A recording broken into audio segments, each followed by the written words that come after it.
We talk about the Civil War, but we seem to ignore the fact that it was the manipulation of ethno-religious sentiment that eventually boiled over into that tragedy. I think this is a negative part of what we're experiencing. No shooting anymore. We must come together as Nigerians. We are brothers and sisters. Nigeria first before your politics. We're all engaged in trying to keep the country united. For a nation to develop, conflicts must be minimized. Peace and stability is extremely important for all. My hope and prayer is that the Nigerian of our dream will be achieved.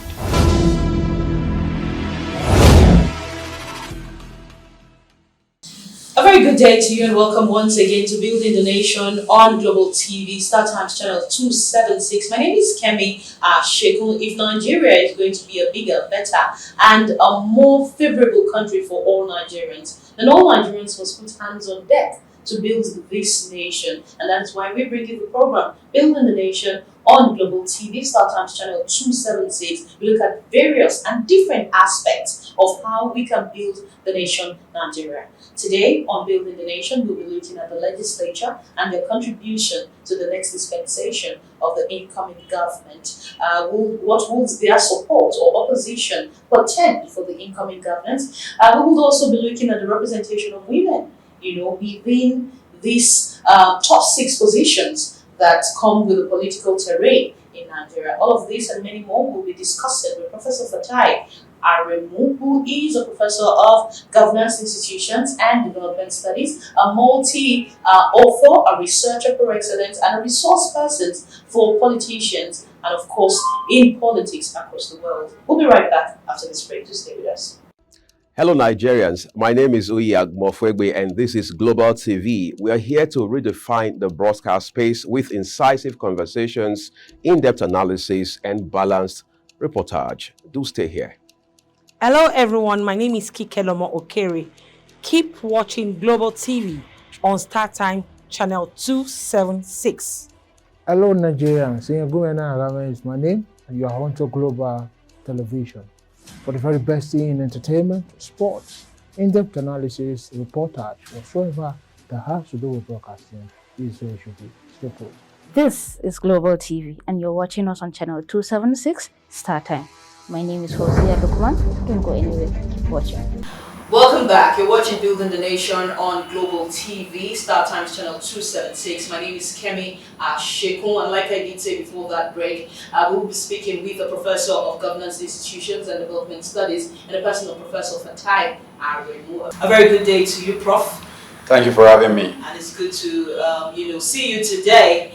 The elections have come and gone, and now the executive, at least the president-elect is in place, vice president-elect is in place, but the legislature are now at the point where they get to pick their leadership. Of what importance is the leadership of the legislature to our democracy, especially in this dispensation in our democracy? Well, thank you very much for having me. I think that's a very important question, but to get where the question is actually coming from, we have to put everything in context. And that is to say that we need to understand what the legislature is and their role in the governance ecosystem.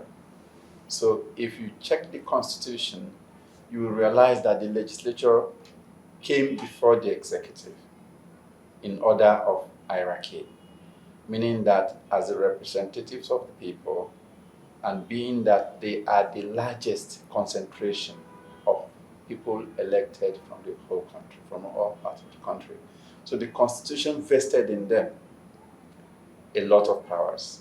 Powers over the finances of the Federation, powers over how the money will be allocated, and powers over how to hold the people spending the money accountable. By that we mean power over appropriation, power over lawmaking, and power over the conduct of oversight.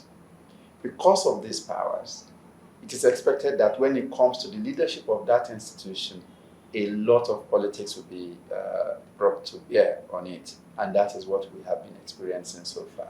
Having mentioned what their role is, let's take a look at the leadership. It is said that the ruling party, usually picks who becomes the leaders of the House, especially with the fact that right now the ruling party has quite a number of representatives, higher than all the other opposition parties. However, in picking the leadership, what are the important things to look out for, both for Senate President and Speaker, Deputy Senate President and Deputy Speaker? So, in the first place, you see, many people really don't understand how the legislature works. And the moment you are elected into the legislature, you are entitled and you are eligible for any position in the legislature. But by convention, it is expected that those who have been there for a reasonable period of time, who understand legislative procedures, the rules and procedures of the House, will be the one to lead. Because if you are a new member and you are saddled with the responsibility of leadership and you have not understood the nitty-gritty, the complexity of the House, the chances are that the House will run into crisis. That does not mean that that's the way it has always been. Because otherwise, in 1999, from 1999 to 2003, the set of leadership that we've had, they never had any experience in the legislature before. So, but having said that, in choosing the leadership, certain principles are supposed to have been clearly stated by the political parties, and that's where they used to get it wrong. Because one of the principles is the principle of representativeness. You want the leadership of the legislature to spread across the federation, balancing it with the major positions in the executive. In other words, we now have the president from Southwest and we have the vice president from Northeast. Then it means that we have 4 other regions that should jostle for the leadership of both houses. Of the 6 geopolitical zones. Once we say that the president is already from the Southwest and the vice president is from the Northeast, yes, it means those 2 regions may not have to contend for the leadership if you have to put in principle the principle of representativeness, inclusion, and fairness. It means that the 4 regions that are not yet represented in the leadership, in the executive, will be the one to jostle.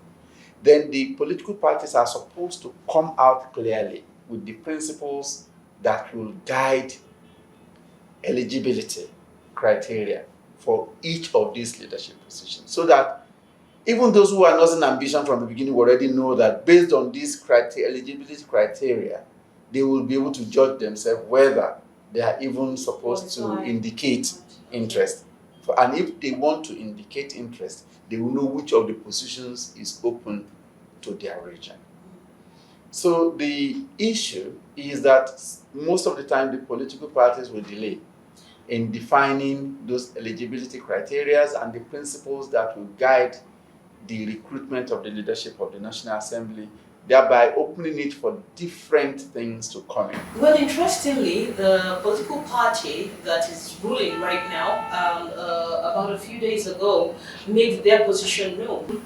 Based on only the region, the geopolitical zones, they also made it known clearly with names of who they are supporting. And if we take a look at the rundown of what the political party, the APC now speaking of, said, they said, okay, South to the Senate President, and they did choose Senator Akpabio. And then the Deputy Senate President will be going to Northwest, which is Senator Barrow Jibrin from Kano. And then the speakership will be going to Kaduna, which is Honorable Tajuddin Abbas. And then the last side will be going to the Southeast, which is Honorable Ben Kanu.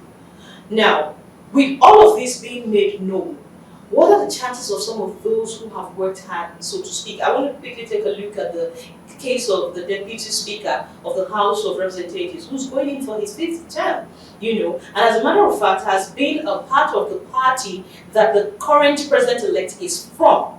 And it doesn't appear that the party in itself, right, is taking all of this into cognizance, including his faithfulness to the outgoing speaker. What does this portend for the House, considering that when he did contest as Deputy Speaker, he did have 358 votes out of 360. So, you see, it seems as if history is about to repeat itself. Okay. And I think... Which of the history? Good history, bad history? History from which side of the divide and which year? Well, it depends on whether the way one sees it, whether you see it as being good or bad. But it will appear that the political parties have not learned the lessons from the past.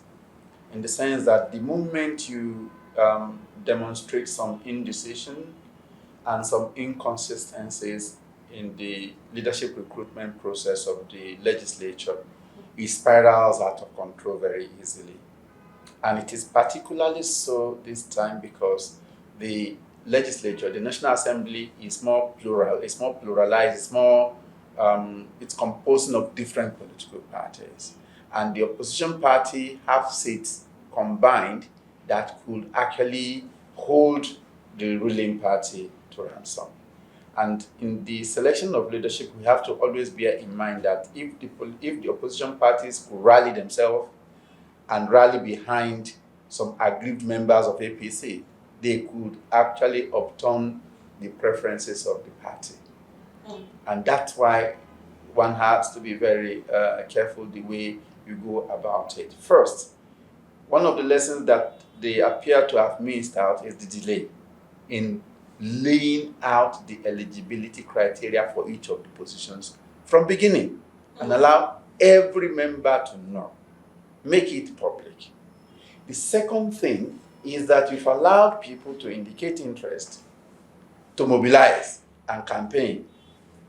And then when you decide, when you now reach the point that you want to zone, we are not only zoning to a particular region, we have indicated interest in particular candidates, which is not a bad idea, because in choosing the leadership of the National Assembly, the president should be mindful of who he feels will be able to champion the agenda of the party and the agenda of the ticket together.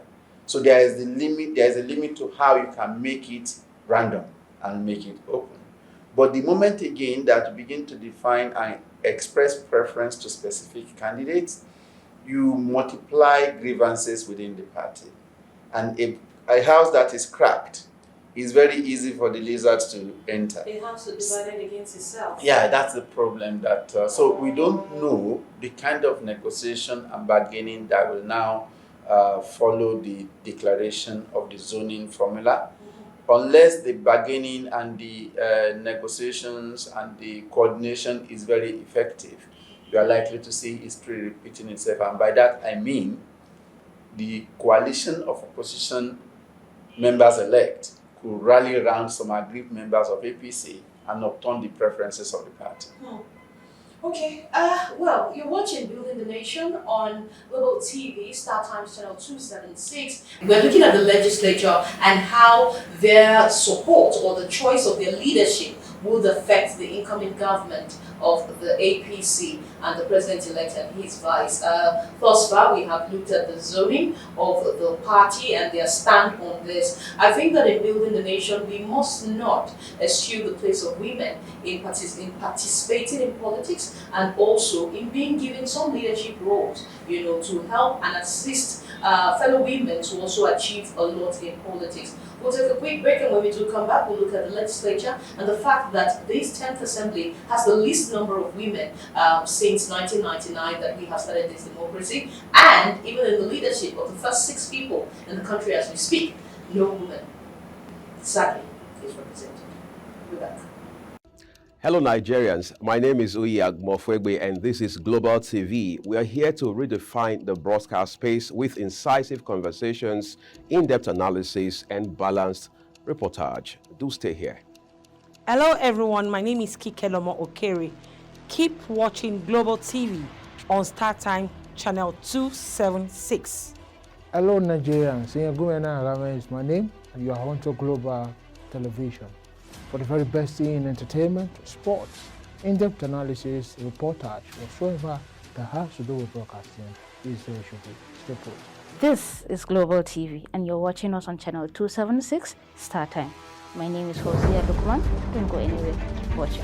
Welcome back. You're watching Building the Nation on Global TV, channel 276 Star Times. My name is Kemi Sheku, and I've been speaking with Professor Fatai Aremu, a professor of governance, institutions, and development studies, extremely passionate about Nigeria and building the capacity of the legislature in Nigeria. We're taking a look at the 10th Assembly, the leadership, how their support or opposition to the executive will affect the incoming government. Thus far, we've looked at the leadership positions, but right now it's time to take a look at the other angle, which is the representation of women in the National Assembly. Prof, in the outgoing 9th Assembly, there were quite a number of women senators, quite a number of House of Rep members.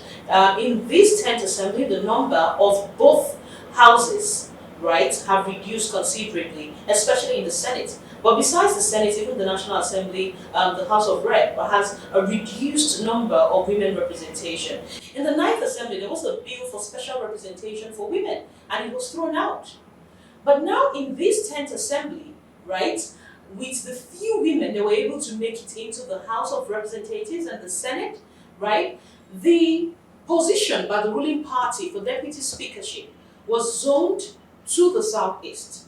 And yet, there is a woman who's from the Southeast who is interested in that position, the person of Right Honorable Miriam Onuoha. But then it was given to another man. While I'm not a feminist, I feel that it is not outrightly fair, you know, or balanced to have the first number 6 political positions in our country zoned to or made open for only men. I don't know, do we have to go back to the special representation for women? Or what do you think about this? And what does this portend for women in politics, really? So, well, I think for the purpose of our viewers back home, there are certain things that we need to really unpack. And in the question, we have to follow it layer by layer. First is the reduced number of women in the National Assembly, in the 10th Assembly. And the second one is the lack of a clear provision for women representation in the leadership structure. And I will refer to these two as an anticlimax, in the sense that you don't have to be a feminist. You don't even have to be a women's rights advocate before you will know that Nigeria is not doing well in terms of women's representation.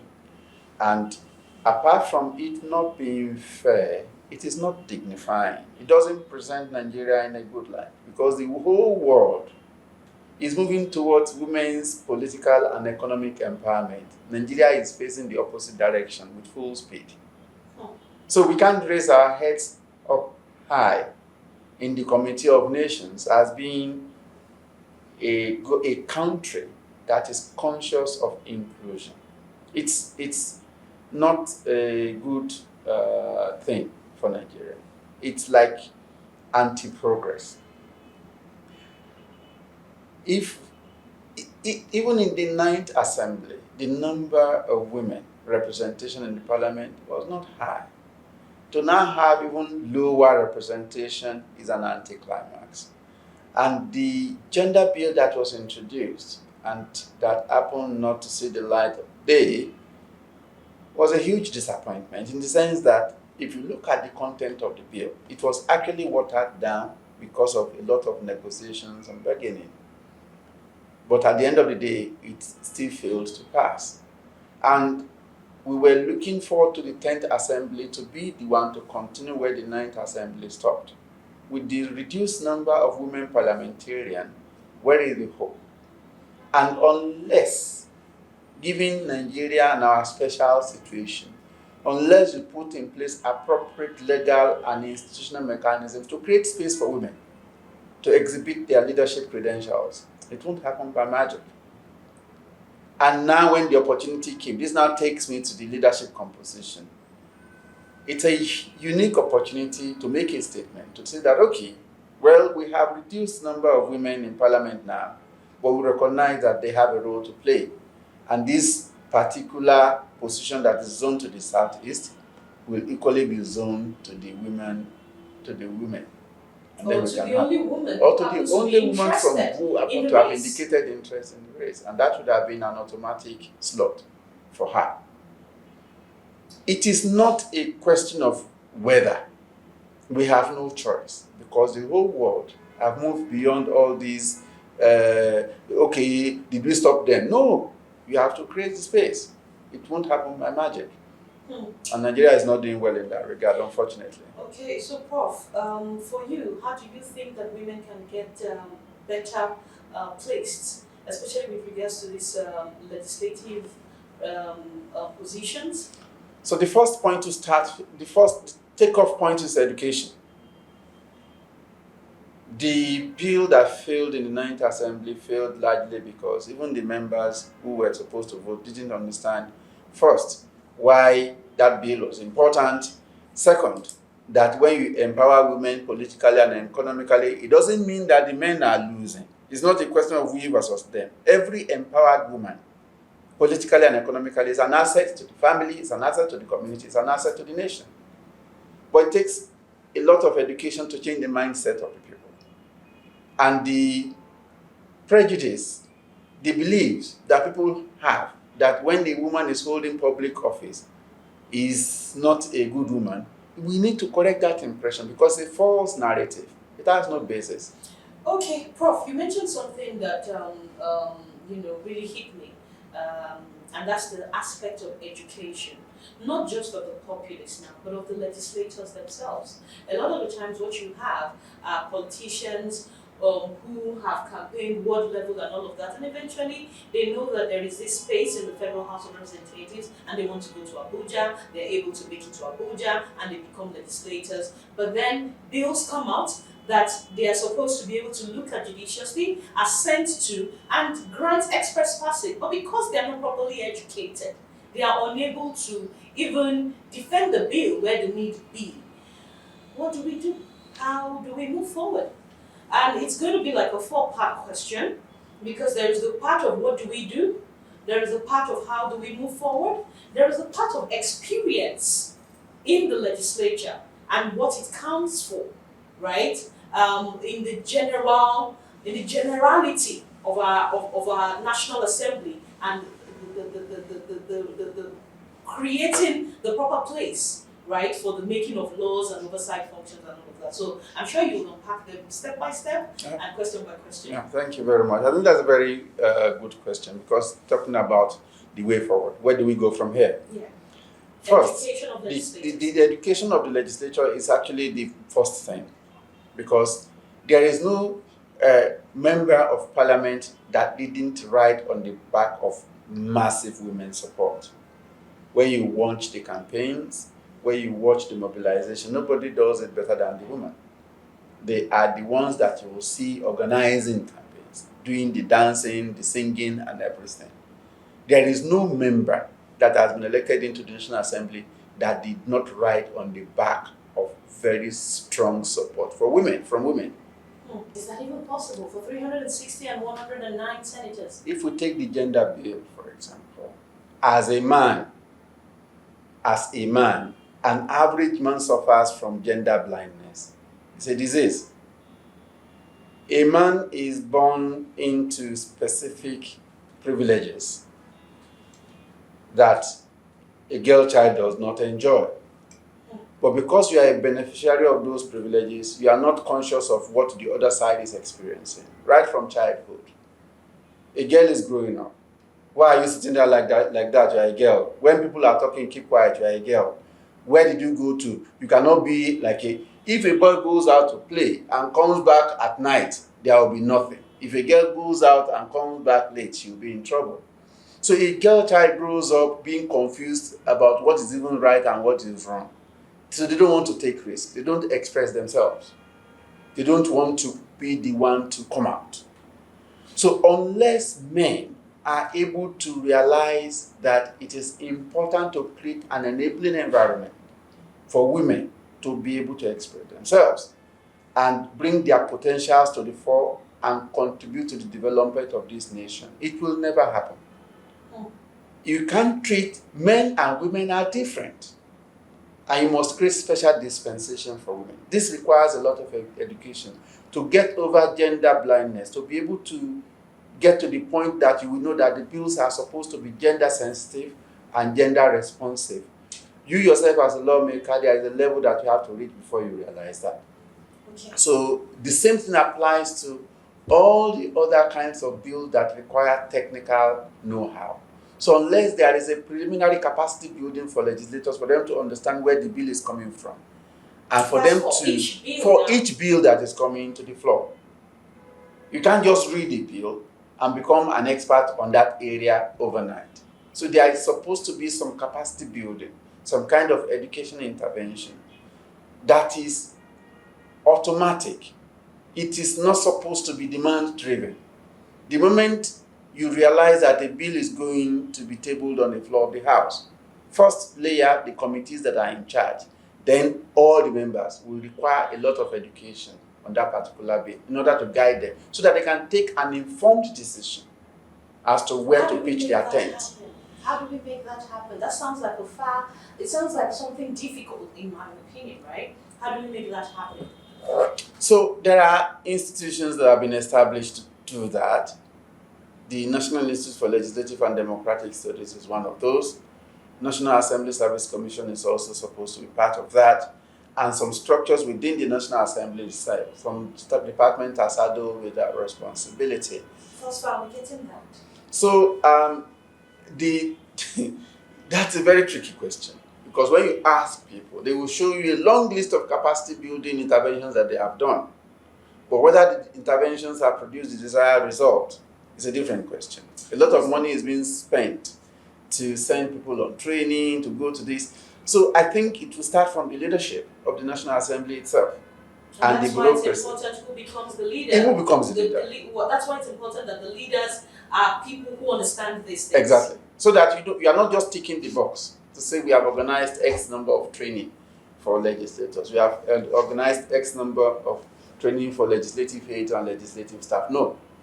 You want to move beyond the input and output. You are going to the specific outcomes and the impact that that outcome is producing. Because if the training program is not being reflected in the quality of bills and the quality of contributions that members are making to the bill, and how they are guided by their informed choice in pitching their tent as to whether to vote for or against a particular bill, we have not achieved anything. And the democracy is still crawling. The democracy will be crawling. The quality of the content of democracy will be faulty. One of the major responsibilities of our lawmakers is oversight functions. And this is supposed to include oversight functions of the MDAs, right? It appears that it's still a bit of a business as usual kind of thing, instead of us having the proper oversight function to ensure that these people are doing what they ought to do, when they ought to do it. It seems that we're still crawling with that. How can we fine-tune these processes, perhaps digitize it, and then how can we push it in such a way that the oversight functions by the legislators are properly done, and of course, Nigerians who are the beneficiaries of whatever should be done, gain from this? Well, anybody who is familiar with the legislature in Nigeria and the National Assembly in particular will not disagree with the statement that oversight is probably one of the weakest points of the legislature in Nigeria for many reasons. One is the issue of capacity and the issue of education that we are talking about. Imagine the number of new legislators that we have in this 10th assembly, and people who are coming from different backgrounds. Some of them are teachers, some of them were civil servants, some of them were in business. They didn't know anything about the technicalities of conducting oversight. So you can't expect somebody to come into parliament to become an expert in the conduct of oversight overnight. The second thing is that when you look at the way oversight is conducted, it's like an audit. The committees are supposed to conduct an audit of MDAs, ministries, departments, and agencies. The average size of the committee staff, I'm not talking about the members, but the staff that they can rely on to supply them data, to do analysis, to do preliminary research before they go into the field for on-site verification. Probably not more than 20. And many of these staff are people who also do not have the technical know-how of conducting oversight. So if you're now conducting oversight with just 20 staff with limited skills and tools against a ministry who have departments of finance, who have hundreds of staff, and you have to run through hundreds of files to be able to get down to where you will ask specific questions, you can see that's a very uphill task. So if oversight will become effective, there are specific things that need to be done with the National Assembly. For example? One, first and foremost, is to build the capacity of the legislators and the staff on how to conduct oversight. The second thing is to look for some kind of external support for the committees. For example, some committees used to hire consultants, but the kind of consultant they used to hire are still people who still do not know much about it.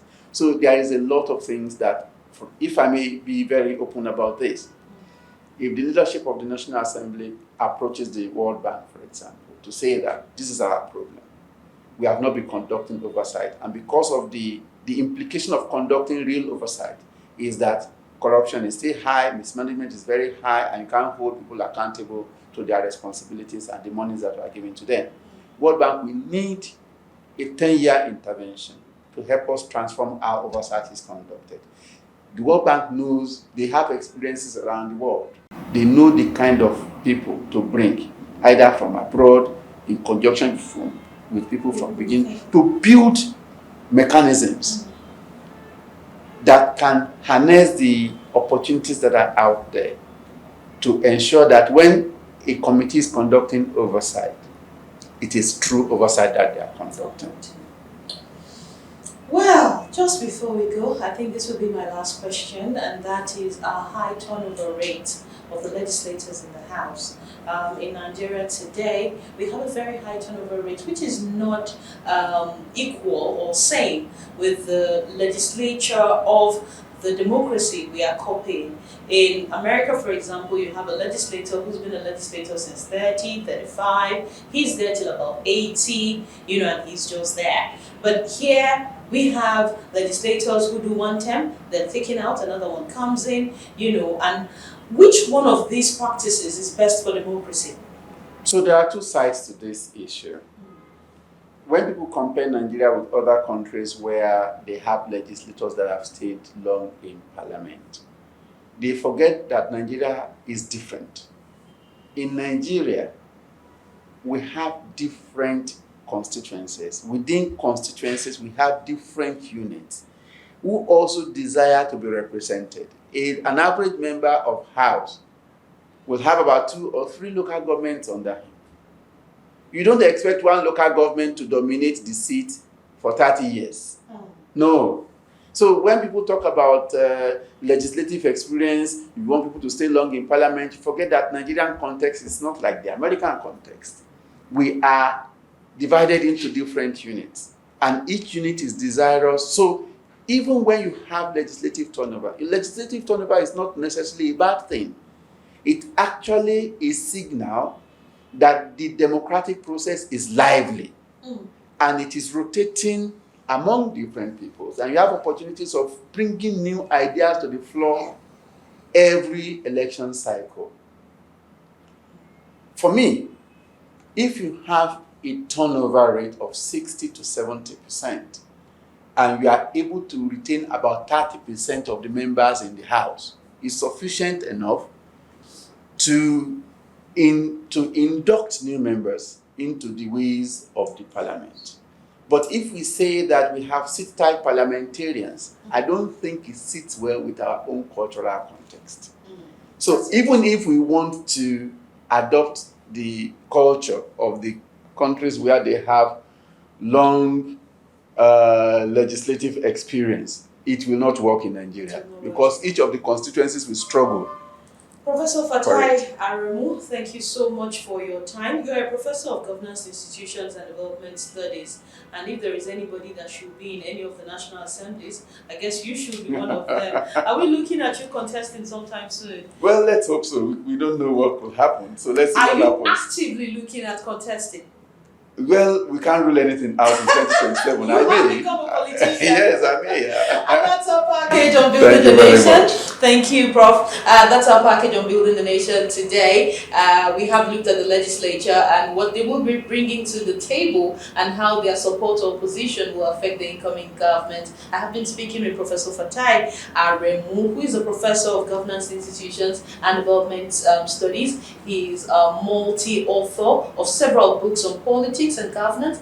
He's also a resource person with regards to legislative affairs and politics in Nigeria and across the world. My name is Kemi Asheko. It's been a pleasure bringing you this episode of Building the Nation. We'll be back again with you next time. Please stay with us.